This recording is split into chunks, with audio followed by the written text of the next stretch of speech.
If you've ever had a plan completely fall apart on you, you might be ready to be a delivery captain. Ahoy hoy, I am Captain Boomy's professionally salty for 25 years, and I completed a delivery from Norfolk to Baltimore on a beautiful yacht, and it didn't go according to plan. Who saw that coming? This video is part 3 of my series on preparing for this delivery, receiving this delivery off of a great big ship. Now I actually get to sail this boat off to where she belongs. I thought I'd be able to tell this story in like 2 parts, but things went so sideways that I needed a part 3. So after a long, cold day of getting this yacht off the ship and managing the logistics of this port in particular, I was tired and cold and decided that it wasn't smart to set off in that state. The rest of my crew was also tired and cold, and it just wouldn't make sense to make that run. Plus, we had to stop at West Marine for a couple of things that I realized this boat was missing. And if you know West Marine, you can never go there just once. Ugh. We had a small but foggy window in the morning to get some miles under the keel. And I'm always pretty cautious in the fog, but modern boats have radar, AIS, GPS, digital charts, and FLIR. This yacht had a lot of tech, and I'd had an opportunity to test it all on the ride over from the port to the fuel dock, including my fog sound signals.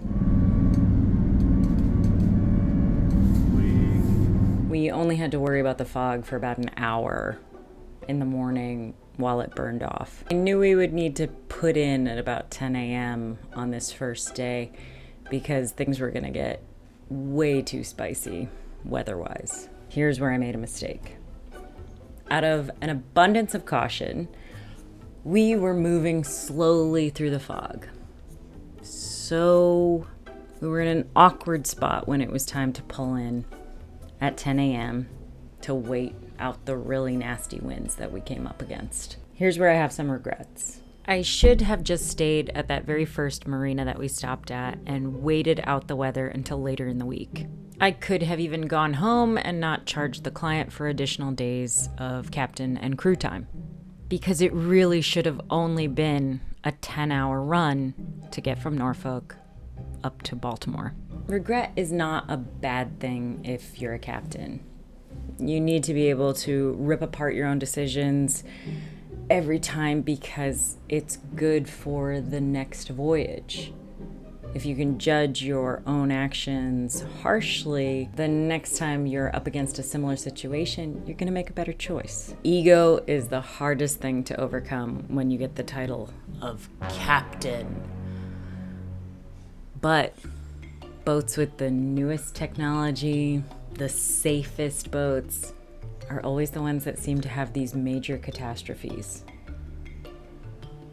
So, throw your ego out the window and judge yourself harshly. Captain advice. So instead of waiting, I made the captain decision to get some miles under our keel and see where we end up. Because of the fog and because we were going slower, that meant that we ended up somewhere that we had to go even farther out of our way to get to a safe harbor. Yeah, I could have done it better. Fortunately, we ended up stopping at a lovely place that was a little out of the way but offered the most protection. And even then, we got absolutely hammered by wind in this cove.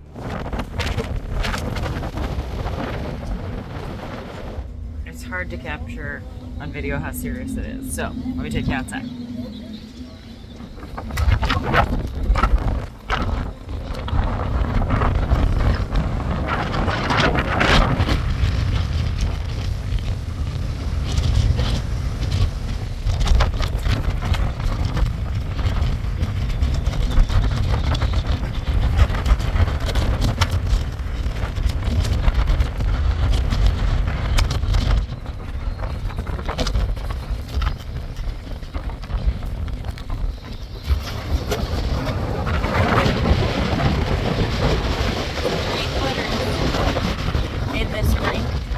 So we had dinner and called it a night. I woke up the next morning to see if we could make some more progress. Great. Very doable.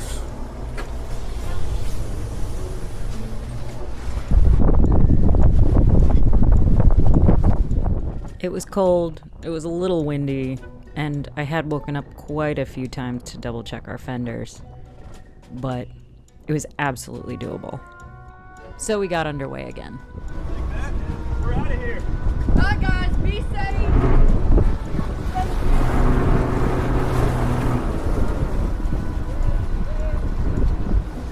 And then I had a little malfunction. I'm trying. It's shut off. I don't know why.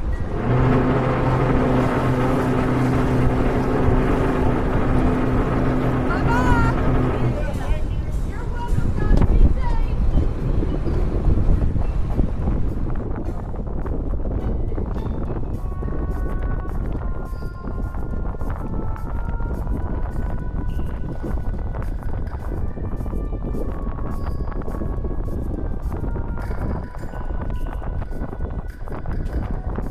Yes, I did make my dad handle the lines and fenders while I stayed nice and warm inside. He's good crew and a great dad. We're underway and things are a bit bumpy, but it's cool, and I make some food. Dad, would you like me to make you a ham and cheese?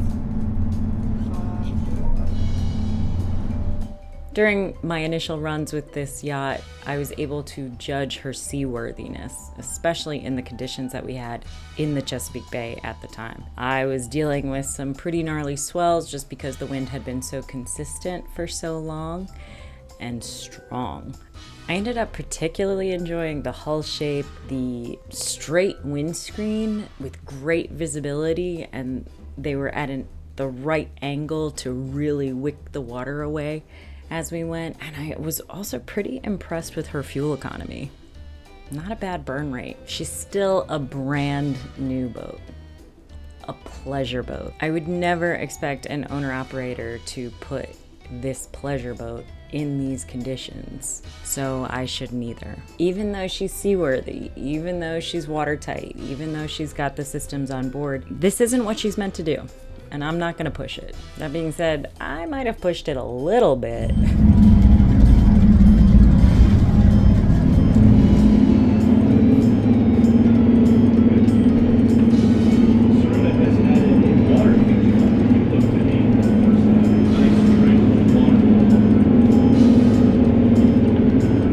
Boating is not without risk.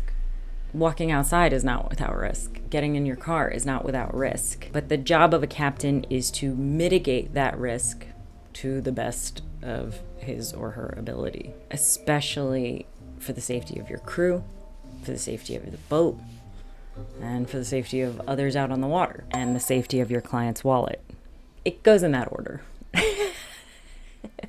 Speaking of risk, I took a big risk when I stopped being a full-time crew aboard yachts. Yes, big honkin' stupid yachts, just like below deck. And I became an entrepreneur with a land-based business.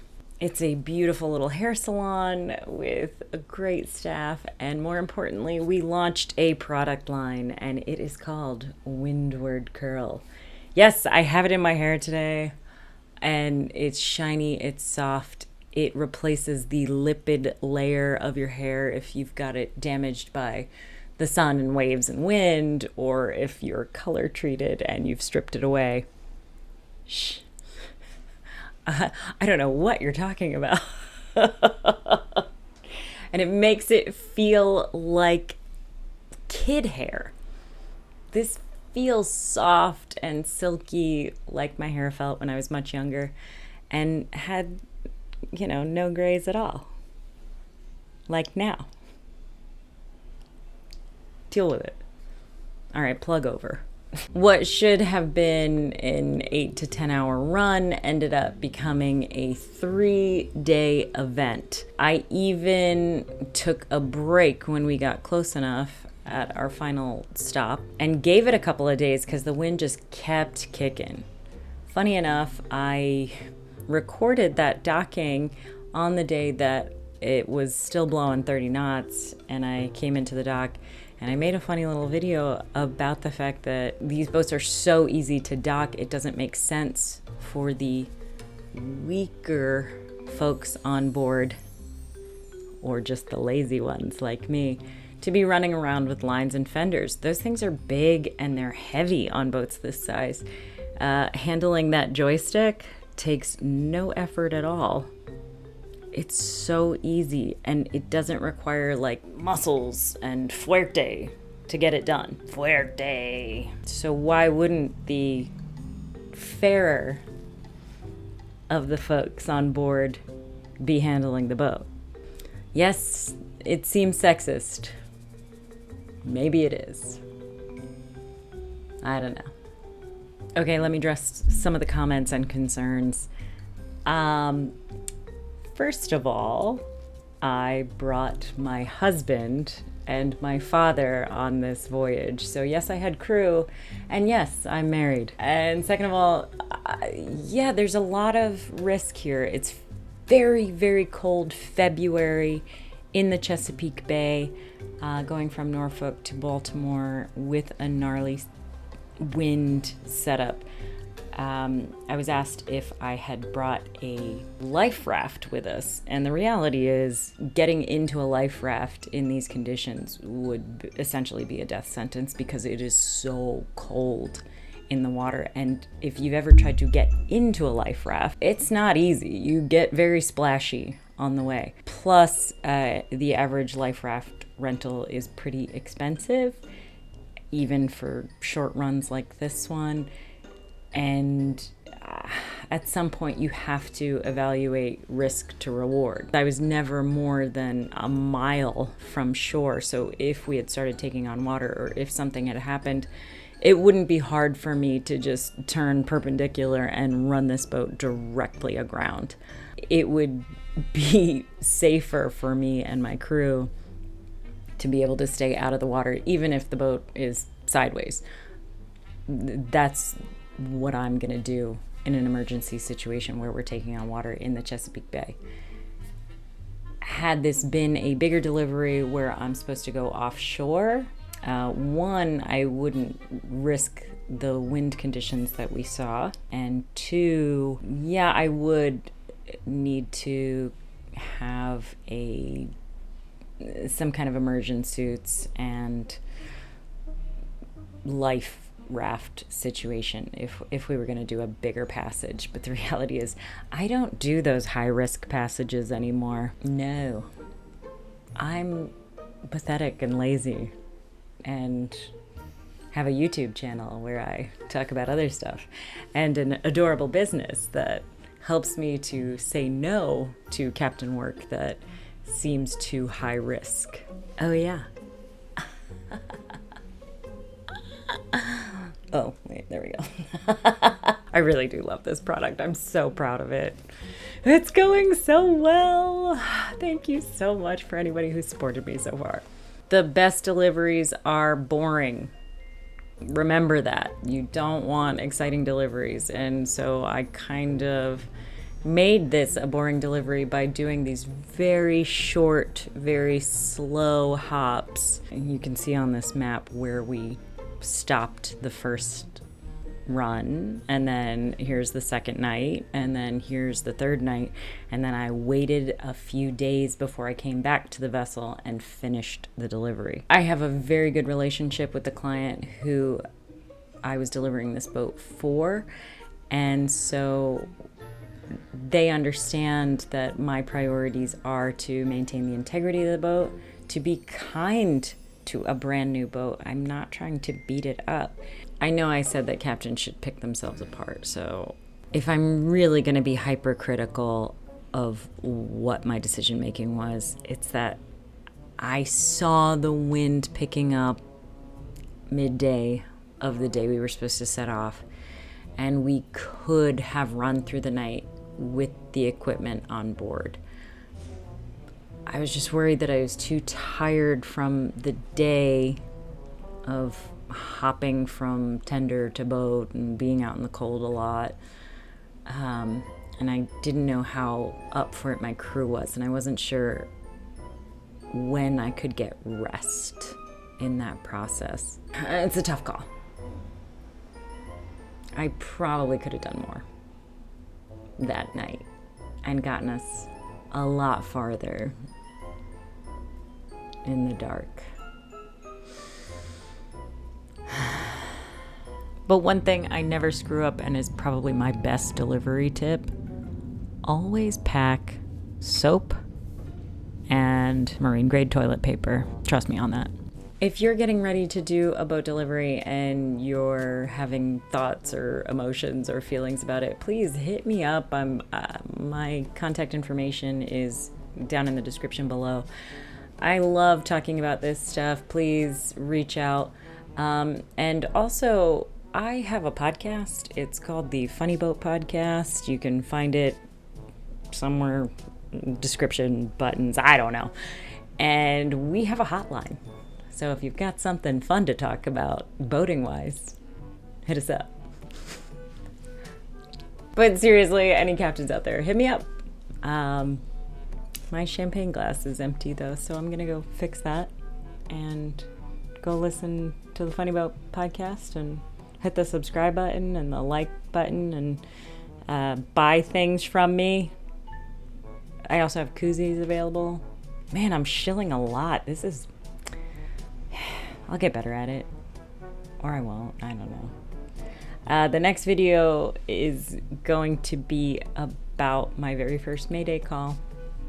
So I happened to catch it on video. I put it on the internet in a short form, but now we're gonna dissect it to pieces. Seriously, I need this champagne. Ugh. Goodbye, I love you. Bon voyage.